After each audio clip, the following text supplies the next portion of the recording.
Ferrari's title fight is fading fast, and Lewis Hamilton may already be looking to 2026.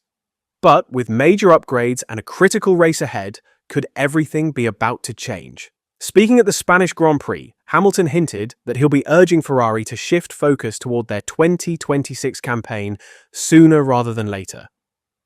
The seven-time world champion currently sits sixth in the standings, 23 points adrift of teammate Charles Leclerc and a hefty 115 points behind McLaren's championship leader, Oscar Piastri. Meanwhile, Ferrari trails McLaren by a staggering 197 points in the constructors' race. Expectations were high for Ferrari this season after last year's nail-biting title showdown with McLaren in Abu Dhabi. But 2025 has seen McLaren surge ahead as the team to beat, with Piastri leading the drivers' standings by 10 points over teammate Lando Norris. Red Bull's Max Verstappen holds third, 49 points off the lead. With the radical new 2026 regulations on the horizon, lighter cars, active aero, greater electrification, and sustainable biofuels, teams are quietly debating when to pivot their development efforts. Hamilton made it clear. His push for Ferrari to prioritize 2026 is coming soon. If I'm honest, I don't know what upgrades we have coming, but we haven't had an upgrade for some time. We'll keep pushing with what we have, but before too soon, I will just be saying, let's focus on next year. So, we're building a foundation this year, learning about the tools, the structures, our processes, and just nailing those, so then when we arrive next year, we will be with the car that we really want. When asked whether Ferrari should go all in on preparing for F1 2026, Lewis Hamilton was candid. It's not up to me, but if it were. The seven-time champ made it clear where his head's at. While he isn't ready to completely write off Ferrari's 2025 title chances, Hamilton sees the upcoming 2026 season, with its sweeping rule changes, as a far more open and promising opportunity. In his view, that's where the real game begins. I think we are working on next year's car, Hamilton added. Whether or not we are 100% on next year's car, I can't comment on. Next year is the championship that's currently open. This one would be a lot harder to win, but it's still not closed. Sky F1's lead commentator, David Croft, believes that 2025 won't be Hamilton's final season in Formula One, despite the current struggles. That said, Croft sees the upcoming Canadian Grand Prix as a crucial litmus test for Hamilton's Ferrari future. The circuit Gilles Villeneuve, a track where Hamilton has claimed a record equaling 7 wins, could be just the stage for a much-needed momentum shift. So far, glimpses of brilliance, like his sprint victory in China and a strong showing at Imola, have been overshadowed by inconsistency. Spain was another low point. Ordered to yield to teammate Charles Leclerc, who went on to finish on the podium while Hamilton slumped to 6th. Post-race, an uncharacteristically frustrated Hamilton told Sky F1's Rachel Brooks, "It's probably just me."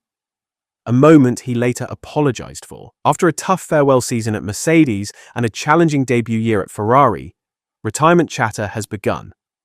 But on Sky F1's The F1 Show podcast, Croft made his stance clear. Hamilton isn't done yet. Very simply, Lewis will be around next year, Croft affirmed. He's not going anywhere. For Croft, a poor showing at one of Hamilton's strongest tracks would be a real cause for concern about the direction of his Ferrari journey. I think we were all hoping for more positives, to be honest, especially after China, when he looked an absolute world beater once again, Croft said on the Hamilton and Ferrari partnership. He was so down on Sunday.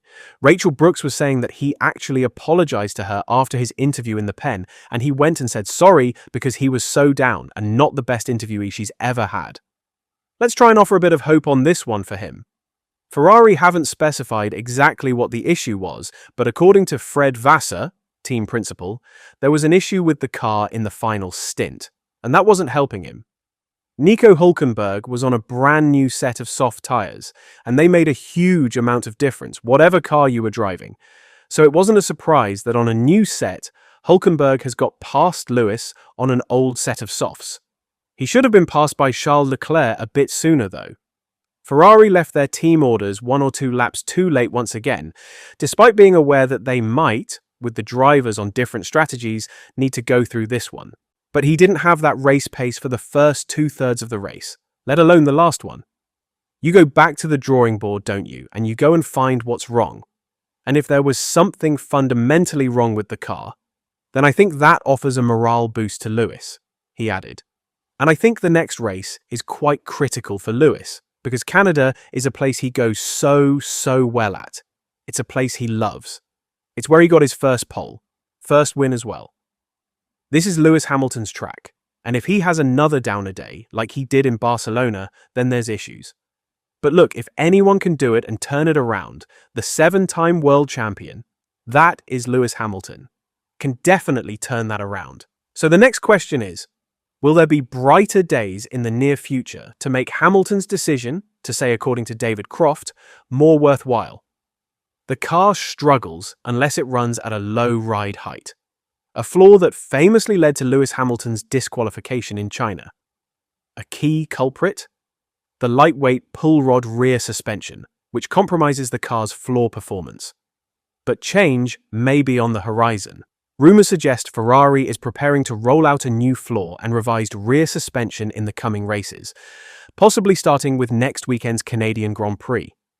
If these upgrades deliver, Hamilton and Ferrari could enjoy a far stronger second half of the season. Still, with 2026's sweeping new regulations looming, Hamilton has hinted he may soon push for the team to shift its development focus forward. When asked about this, team boss Fred Vasseur offered a carefully worded response, suggesting changes are indeed in the pipeline. You said that we never say something, but we are continuing to push on the car. Sometimes it's visible, sometimes you have to declare to the FIA, sometimes not. Despite its well-documented struggles, Ferrari finds itself ahead of both Red Bull and Mercedes in the constructors' standings. When asked whether this was the result of strong race execution, and whether that brought any satisfaction, team boss Fred Vasseur didn't hide his delight. He praised the team's ability to outmaneuver two of their biggest rivals, calling it a clear sign of progress amid a challenging season. I prefer to be second than fourth or fifth.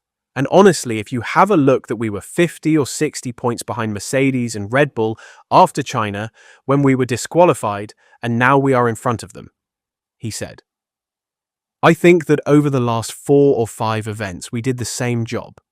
But we have also to keep in mind that we are there because we want to win races, but we don't want to be P2.